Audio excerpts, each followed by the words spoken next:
Hello, good morning student. आज हम लोग बात करें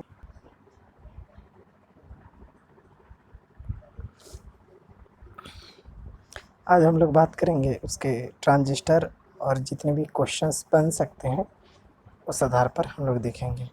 यहाँ पे आप देखिए क्वेश्चन नंबर 1, ट्रांजिस्टर के संयोजक सिरों पर अचालक नलिकाएं प्रयुक्त होती है। यानी जो इंसुलेटर होगा, ये उसके जो स्लीव्स यानी जो टर्मिनल, 3 टर्मिनल जो लंबे लंबे सिरे जो होंगे, कलेक्टर, बेस, एमीटर, उसको क्या करने के लिए मतलब लगाया जाता है? स्लीव्स को पहचानने के लिए भी लगा सकते हैं। उसके बीच का अंतर भी होना चाहिए, डिफरेंस। कलेक्टर बेस से सटा नहीं होना चाहिए, बेस एमीटर से सटा नहीं होना चाहिए, मतलब तीनों टर्मिनल अलग अलग होना चाहिए। तो यहाँ पे देखिए ऑप्शन ए में लिखा है उनकी सरल पहचान के लिए, ये भी सही है। संयोजक सिरों के बीच मध्य अंतर पैदा करने के लिए, ये भी सही है। संयोजक सिरों जोड़ों तथा ट्रांजिस्टर की बॉडी के बीच न्यूनतम दूरी सुनिश्चित करने के लिए, ये भी सही है। उपयुक्त में से सभी होगा इसका। क्वेश्चन नंबर 2 देखिए, पीएनपी ट्रांजिस्टर की अपेक्षा एनपीएन ट्रांजिस्टर को वरीयता प्रदान की जाती है। यानी पीएनपी और एनपीएन में हम लोग एनपीएन का इस्तेमाल ज़्यादा करते हैं, क्योंकि ऑप्शन ए में उन्हें सुगमता से धन आपूर्ति प्रदान की जा सकती है, उनकी स्विचिंग गति उच्च होती है, वे विस्तृत प्रचालन तापमान परास पर कार्य कर सकते हैं, या उनका मूल्य कम होता है। तो यहाँ पे होगा उनकी स्विचिंग गति उच्च होती है, क्योंकि हम पहले भी बताए थे कि ट्रांजिस्टर में अगर पीएनपी और एनपीएन में एनपीएन सबसे ज़्यादा फास्ट काम करेगा, क्योंकि उसमें इलेक्ट्रॉन का संख्या ज़्यादा है और इलेक्ट्रॉन्स करंट कैरी करता है और तेज़ी से अप एंड डाउन करता है, मतलब स्विचिंग स्पीड ज़्यादा होता है और बहुत ही फास्ट काम करता है एनपीएन ट्रांजिस्टर पीएनपी के मुकाबले। इसलिए ऑप्शन नंबर बी होगा इसका answer. Question number 3, PNP transistor को 2 पीएन संगम डायोड से तुल्य समझा जा सकता है जिनका संयोजन क्रम है। एक पीएनपी ट्रांजिस्टर बनाना है आपको पीएन जंक्शन डायोड से, तो ऑब्वियस सा बात है आपको 2 पीएन जंक्शन डायोड लगेगा। आप क्या कीजिएगा, पीएन जंक्शन 2 जो डायोड लगेगा उसको बैक टू बैक कनेक्ट कर दीजिएगा, तो आपको पता चलेगा, आपको एक पीएनपी का फॉर्म मिलेगा। अगर डायोड आप पिछले सिंबल में मैंने बनाया था, तो डायोड में ऐसे लीजिएगा कि पहला साइड पी, बीच वाला साइड एन, उस फिर दूसरा डायोड का बीच वाला साइड एन, फिर लास्ट वाला साइड पी। यानी ऑप्शन नंबर सी है इसका आंसर। तो यहाँ पे हम लोग देखेंगे क्वेश्चन नंबर 4, ट्रांजिस्टर को किसी प्रकार की क्षति से बचाव के लिए इलेक्ट्रॉनिक उपकरण में लगाते समय क्या करते हैं? ट्रांजिस्टर के संयोजक सिरों में मोड़ देते हैं, मोड़ न दें। ट्रांजिस्टर की संयोजक लीड्स को अधिक न फैलाएं। ट्रांजिस्टर संयोजक सिरों को ट्रांसमीटर्स की काय के पास से न मोड़ें। ये सभी होगा। ट्रांजिस्टर का इन तीनों चीज़ से छेड़छाड़ नहीं करना है। उसके संयोजक को ज़्यादा नहीं मोड़ना है तेज़ी से, उसके एकदम एकदम नेक तक, उसके गर्दन तक नहीं मोड़ना है, ताकि टर्मिनल टूट जाएगा और उससे संपर्क टूट जाएगा। और ट्रांजिस्टर का जो संयोजक सीरक है उसका ट्रांसमीटर का जो बॉडी है उसके पास ना मोड़े, वो भी बहुत दिक्कत होता है, क्योंकि ट्रांजिस्टर अच्छे से काम नहीं कर पाता, जिससे उनका कनेक्शन टूट जाता है। यानी उपयुक्त सभी कार्य नहीं करेंगे हम लोग। ऑप्शन डी होगा इसका क्वेश्चन नंबर 4 का।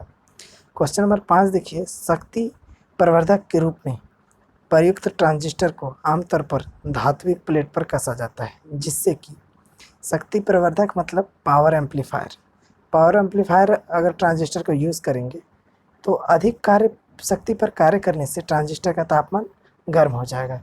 तो हम लोग उसको धात्विक प्लेट पर इसलिए कसते हैं ताकि वो धात्विक प्लेट हीट सिंक की तरह काम करता है। तापमान बढ़ने पर उसका तापमान का नियंत्रित करता है। यानी इसमें होगा सी नंबर, कार्यरत अवस्था में उनमें विकसित हुई अतिरिक्त ऊष्मा विकसित हो सके। क्वेश्चन नंबर 5 का ऑप्शन सी। क्वेश्चन नंबर 6, संगम ट्रांजिस्टर बाइपोलर प्रकार के होते हैं क्योंकि देखिए ट्रांजिस्टर दो प्रकार के होते हैं, बाइपोलर और यूनिपोलर। तो बाइपोलर जिसमें इलेक्ट्रॉन्स और होल्स दोनों के कारण अगर करंट बहे तो बाइपोलर हो गया, और यूनिपोलर सिर्फ और सिर्फ या तो इलेक्ट्रॉन नहीं तो होल्स, यही दोनों में से कोई एक के कारण अगर करंट बहे तो यूनिपोलर। तो यहाँ पे बाइपोलर पूछा है, यानी होल्स और इलेक्ट्रॉन्स, ऑप्शन नंबर बी।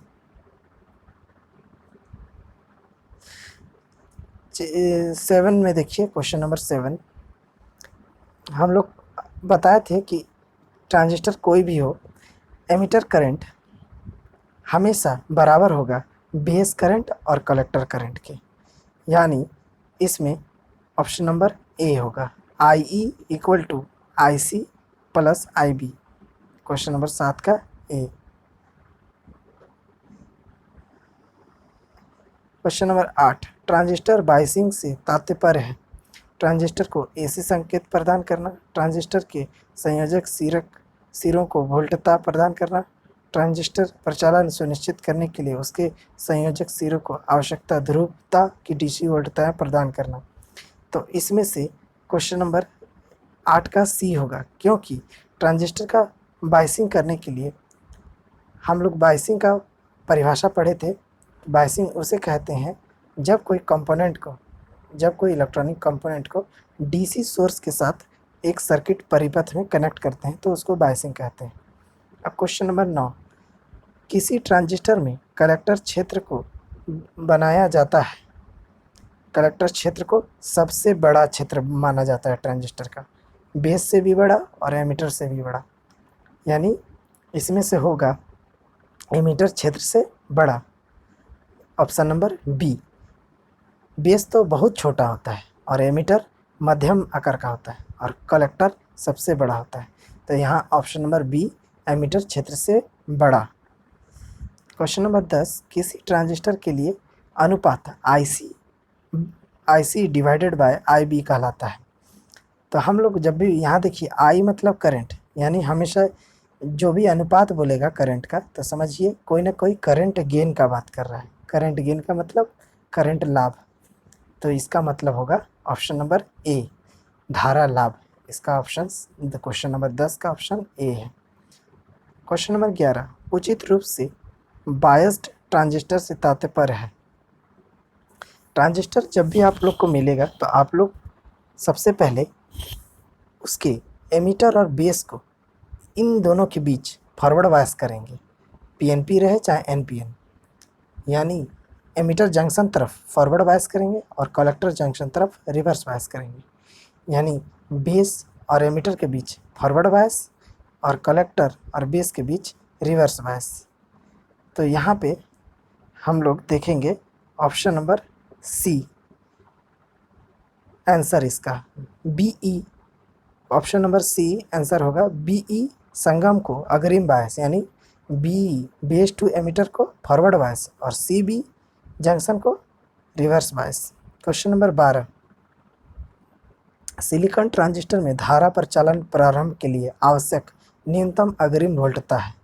देखिए ट्रांजिस्टर में जब भी बात करें या कोई भी सेमीकंडक्टर में सिलिकॉन या जर्मेनियम, तो सिलिकॉन का एकदम अग्रिम वोल्टेज होता है, मतलब कट इन वोल्टेज होता है, यानी इतना मिनिमम चाहिए तभी चलेगा, नहीं तो नहीं चलेगा। उससे ज़्यादा रहे चलेगा लेकिन उससे कम नहीं होना चाहिए। सिलिकॉन का होता है 0.7 वोल्ट और जर्मेनियम का होता है 0.3 वोल्ट, तो सिलिकॉन 0.7 वोल्ट। क्वेश्चन नंबर 13, किसी ट्रांजिस्टर की पहचान संख्या में पहला अक्षर दर्शाता है और दूसरा अक्षर दर्शाता है।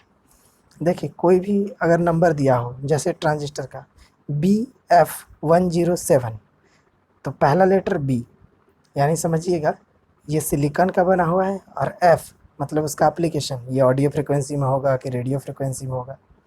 तो यहाँ पे कैसे पहचानेंगे, तो पहला अक्षर को हमेशा आप बोलिएगा किस पदार्थ से बना है, उसमें पदार्थ में दो ही यहाँ पे मानेंगे, सिलिकॉन और जर्मेनियम। सिलिकॉन को B मानेंगे और जर्मेनियम को A मानेंगे, क्योंकि सबसे पहले जो ट्रांजिस्टर बना था वो जर्मेनियम से बना था, इसलिए अंग्रेजी का पहला लेटर ए, और उसके बाद सिलिकॉन से बना था इसलिए अंग्रेजी का दूसरा लेटर बी। यानी पहला लेटर बताएगा किसी ट्रांजिस्टर के नंबर का पदार्थ को और दूसरा उसके अनुप्रयोग को, यानी ऑप्शन नंबर ए 13 का ऑप्शन नंबर ए सही है। 14 नंबर क्वेश्चन, किसी ट्रांजिस्टर की निर्गत विशेषताएं यानी आउटपुट कैरेक्टरिस्टिक्स एक ग्राफ द्वारा दर्शाई जाती है जो कि डैश के बीच खींचा जाता है। याद रखिएगा, कॉमन एमिटर वोल्टेज होना चाहिए एक्स एक्सिस पे और वाई एक्सिस पे कलेक्टर करंट होना चाहिए, क्योंकि जो भी हम आउटपुट लेंगे वो सिर्फ और सिर्फ कलेक्टर और एमिटर इन दोनों के बीच के वोल्टेज के बीच लेंगे, और करंट जो आएगा वो हमेशा कलेक्टर करंट बाहर निकल कर आएगा। यानी ऑप्शन नंबर ए होगा VC और IC। VC को एक्स एक्सिस पे और IC को वाई एक्सिस पे। क्वेश्चन नंबर 15, एक एम्पलीफायर का इनपुट इम्पीडेंस बराबर है। जब भी बोले इनपुट इम्पीडेंस तो इम्पीडेंस का मतलब होता है रेजिस्टेंस, एक तरह का खपत, क्योंकि इम्पीडेंस का भी इकाई ओम ही है। तो R इक्वल टू क्या होता है V/I, यानी इनपुट साइड का पूछा है। तो इनपुट इम्पीडेंस बराबर इनपुट वोल्टेज बटा इनपुट करंट। तो यानी ऑप्शन नंबर ए। ये क्वेश्चन नंबर जो 15 का आंसर जो हम दिए, क्वेश्चन नंबर 15 का ऑप्शन नंबर ए आंसर सही होगा, क्योंकि रेजिस्टेंस निकालने के लिए हम लोग क्या करते हैं, वोल्टेज डिवाइडेड बाय करंट। तो इनपुट साइड का पूछा है इसलिए इनपुट वोल्टेज बटा इनपुट करंट। अगर आउटपुट साइड का पूछता तो आउटपुट वोल्टेज बटा आउटपुट करंट। इसी तरह बहुत सारे क्वेश्चन देखेंगे, ये बेसिकली देखें और इसको आप लोग नोट कर लीजिएगा।